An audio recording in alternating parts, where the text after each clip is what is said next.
Today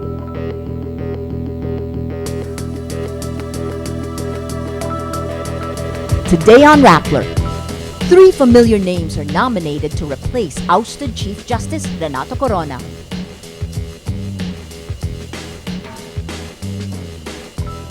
Senator Coco Pimentel tells Election Coalition Una, drop Zubiri or lose me.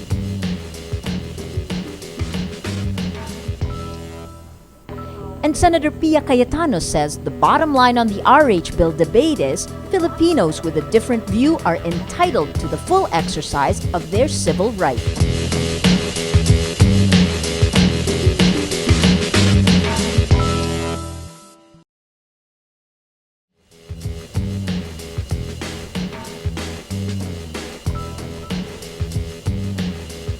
Hello, I'm Maria Ressa. Welcome to Rappler, your social news network. 3 familiar names outside the Supreme Court are nominated to replace ousted Chief Justice Renato Corona. JBC member Jose Mejia says Solicitor General Francis Hardeleza, lawyer Katrina Legarda, and former Ateneo Law Dean Cesar Villanueva are nominated to the post vacated by Corona on May 29th.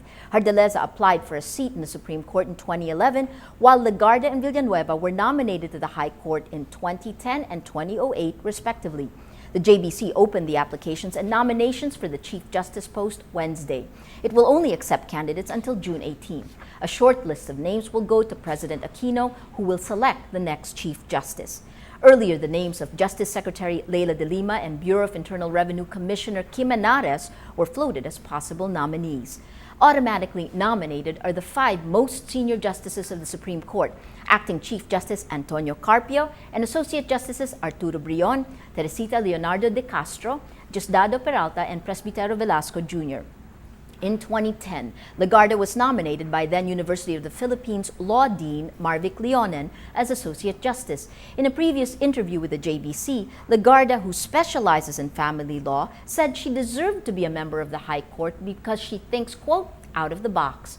A former deputy ombudsman for Luzon, Hardeleza, told the JBC he was right for the post because he's independent and lives a very simple life.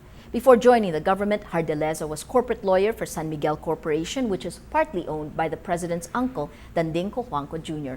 Prior to that, he was a partner at law firm Accra and another law firm. The third nominee, Villanueva, is the former dean of the Ateneo Law School in Makati. He's a certified public accountant with an academic background in commercial law. Read Hardeleza and Villanueva's profiles on Rappler.com. Senator Aquilino Coco Pimentel III would rather lose than run alongside, quote, an election cheat. Pimentel says he's willing to leave Vice President Jejomar Binay's United Nationalist Alliance, or UNA, if the party includes resigned Senator Juan Miguel Zubiri in its senatorial slate for 2013. In his letter to his godfather, former President Joseph Estrada, which he released to the media, Pimentel says, quote, I realize I need UNA's help in order to win as senator in 2013. But if UNA requires me to run with an electoral cheat, then I am prepared to lose. Pimentel adds, quote, Zubiri tremendously enjoyed the benefits of a stolen office. Zubiri is a new member of Estrada's party, the Puwersa ng Masang Pilipino, or PMP. Pimentel is running for re-election in 2013. He is the president of Binay's PDP Laban, another coalition partner under UNA. Pimentel's objection stems from the 2007 electoral protest he filed against Zubiri. Zubiri was proclaimed winner in 2007, but quit the Senate in August 2011, shortly before the Senate Electoral Tribunal ruled in favor of Pimentel. Estrada tells a TV station Thursday he will not drop Zubiri, maintaining the resigned senator was not involved in the cheating in 2007. ERAP says Zubiri might have benefited from the cheating of former President Gloria Macapagal Arroyo, but he had no knowledge of their plan. Well, Senator Pia Cayetano says she is eager for the RH bill to move forward after the interpellation stage ended Tuesday in the Senate. The senator tells Rappler about the fight to pass a groundbreaking piece of legislation bitterly opposed by the Roman Catholic Church. So I have to explain these things over and over again because there's a big, a lot of my, well, I can't say a lot, but a couple of my colleagues are against the fact that the state must pay for contraceptives. They feel that people must pay for it, and they feel that if people understand what contraceptives can do for them in terms of family planning, Yes. then they should make that own responsible decision. So you're telling me that this mother will set aside 3 pesos for a condom? She won't. She'll feed her child. While we are at this level of poverty, wherein we still have a few million people living at that level, Yes. they cannot pay for their own contraceptives, unfortunately. Yes. And how do you answer the church's main points? Oh, my answer has been very consistent.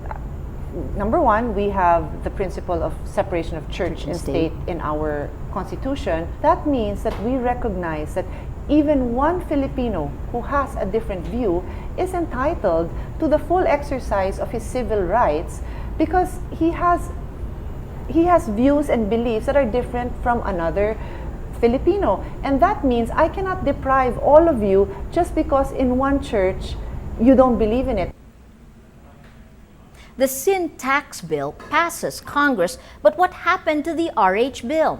Carmela Fonbuena tells us about the bill's ever-constant detractors and erratic supporters. You have to give it to the leaders of the House of Representatives. They do get things done. Finally, we have a reform measure through the exercise of political leadership and political will. But advocates of the reproductive health bill ask, where is the political will when it comes to providing health services to women? Marami talaga nag-oppose eh. The RH bill is controversial for provisions that seek to promote artificial methods of contraception and introduce sex education to children. The Catholic Church will never allow it, and it is calling on its flock, congressmen and Filipino churchgoers, to oppose it. In the Senate, the RH bill hurdles the worst bottleneck in the legislative process, the period of interpellations. But in the House of Representatives, it remains there, stuck. Wala siya sa order of business. So, ibig sabihin, shinelve talaga. Who is to blame? It's true, the impeachment trial delayed the bill. But the problem of RH bill is so much bigger than lack of time. In spite of the surveys and strong media campaign, the truth is there's no guarantee that the RH bill has the vote in the House of Representatives. Even within the Liberal Party, we're having difficulty na talaga hindi mo talaga pwedeng sagasaan itong bill na to. Because you do not know kung saan talaga pupunta. President Aquino himself was a staunch advocate of the bill, but he wavered and only belatedly included it in his priority list. For the RH bill advocates, it may not be wise to force a vote. Kasi if you put it into a vote, posible rin talagang tsugi na siya. For the House leadership, it's a big risk too. And the worst that can happen is magkapersahan ng botohan dyan and then magkakaroon ng collateral damage yung other bills like the sin tax. Biglang mag-walk outan dyan, mawala ang quorum dyan, di ba? No matter the numbers, the House leadership vows it will put the RH bill to a vote when Congress resumes in July. But there are no guarantees. Before the budget gets the attention of the floor. Kasi the moment pumasok na ang budget niya mga about September, tabi na naman lahat yan. And then, preparation sa election. There's always something more important than RH bill. Unless Malacanang intervenes, the way it did in Renato Corona's impeachment and the passage of the sin tax bill, RH bill will continue to languish in Congress. So far, there's not enough political will. Carmela Fonbuena, Rappler. President Benigno Aquino III and British Prime Minister David Cameron agreed to strengthen cooperation on the Mindanao peace process and the Philippines Public-Private Partnership Program, or PPP. Aquino and his cabinet met with Cameron in 10 Downing Street Wednesday to discuss a host of issues ranging from politics, economy to cultural exchanges between the two countries. Aquino invites Cameron to be the first incumbent British leader to visit the Philippines. The two leaders also agreed to hold the third round of high-level talks between the UK and the Philippines in London this year. President Aquino also grants an interview to state-owned media BBC. Speaking to a global audience, Aquino explains the two sides of political dynasties in the Philippines. The interviewer asks Aquino, the son of two political icons, if Southeast Asia should aim for meritocracy rather than hereditary power.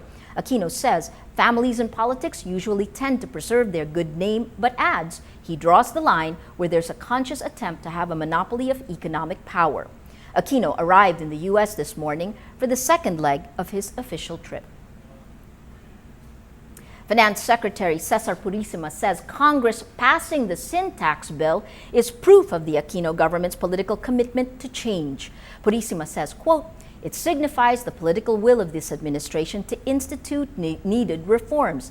The bill will raise an additional 31 to 33 billion pesos in its first year of implementation, 85% of which will be allocated to universal health care." A former Commission on Elections Chair Benjamin Abalos walks out of a Pasay court Thursday as he condemns the decision of presiding judge Jesus Mupas on his co-accused Yogi Martirizar. During the hearing on Abalos' petition to post bail, Judge Mupas decides to hear Martirizar's testimony both for the purposes of Abalos' bail hearing and Martirizar's own petition to be dropped from the case. This angers Abalos. He says under the circumstances, Martirizar's testimony could not be used against her but can only be used against him. Kasi under the information, sinasabi na siyang nandaya, siyang nagpulsika, siyang nag-alter. Di ba? So that will be the nature of her testimony. Kaya lang sasabihin niya, paano utos ni Abalos? So that testimony na utos ni Abalos could be used against me. Assuming she is not discharged as a witness, yung sinabi niya, ako nandaya, ako ang nagpulsika, ako nag-alter, hindi pwedeng gamitin laban sa kanya. A new internet standard giving the global network more room to grow takes effect Wednesday, a move most users probably won't notice. Internet operators switched to a new standard called IPv6 that allows for trillions of IP numbers or addresses, up from the current 4.3 billion. The move aims to ensure the internet grows and connects more people and devices around the world. Participants include the 4 most visited websites in the world: Google, Facebook, YouTube, and Yahoo, says Internet Society. Home internet users will need to switch devices to be compatible with the new system, but the full transition will take several years. Old IPv4 devices and networks should continue to function as before. Well, let's now look at Rappler's Wrap for today, a list of the 10 most important events around the world you shouldn't miss. At number 2, opposition activists report 100 people were killed by Syrian pro-government forces in Hama. This comes 2 weeks after the Hula massacre that killed more than 100 people. The opposition says forces loyal to President Bashar al-Assad are behind the massacre. At number 4, the United Nations says more than 600 child soldiers and sex slaves were abducted by Joseph Kony's Lord Resistance Army over the past 2 years. The UN says most of them have children born of rape and have AIDS and other illnesses when they escape or are released. Kony, who launched his rebellion in Uganda 2 decades ago, is wanted for war crimes by the International Criminal Court. At number 6, U.S. Food and Drug Administration approves a new drug, Eravige, that can fight 2 rare types of skin cancer. Studies show the drug retards the growth of new tumors, but also produces side effects such as loss of taste, hair loss, and muscle cramps. At number 9, Twitter unveils a new Twitter bird Wednesday. Twitter says, quote, "Starting today, you'll begin to notice a simplified Twitter bird." A spokesman says the new trademark symbol, quote, "grows out of love for ornithology, designed within creative constraints, and simple geometry." And at number 10, social network LinkedIn says more than 6.4 million member accounts were breached and passwords reportedly stolen. In a blog post, LinkedIn director Vincent Silveria says, quote, "We can confirm that some of the passwords that were compromised correspond to LinkedIn accounts." He says passwords on compromised accounts are no longer valid. For the full top 10, visit Rappler.com's The Wrap. The Oklahoma City Thunder reaches the NBA Finals with a 107-99 come-from-behind victory over the San Antonio Spurs in Game 6 of their best-of-7 series. Down 15 points at halftime, the Thunder rally behind young stars Kevin Durant and Russell Westbrook to stun the Spurs. 3-time scoring champion Durant leads his team with 34 points and 14 rebounds. The Oklahoma City Thunder was down 0-2 early in the 7-game series, but got their act together to win 4 straight games over a 7-day period to capture the Western Conference title. Well, that's Rappler's Newscast for today, Thursday, June 7th, 2012. Visit Rappler.com and watch our newscast Monday to Friday. Tell us how you feel on our mood meter. I'm Maria Ressa. As we say at Rappler, tomorrow begins today. We leave you with images from the Rappler documentary, The Gospel of Manny Pacquiao by Patricia Evangelista. Shine, Jesus, shine, fill this land with the Father's glory. Say, Spirit, play, set our hearts on fire. You read the Bible, you will know the manual to life. You let somebody to read the manual of life na samantalang pwede rin naman tayo basahin yung manual sa buhay natin. We can get a copy. The Bible is available for everybody. So why I'm gonna let somebody to read my manual? I'm gonna read my manual.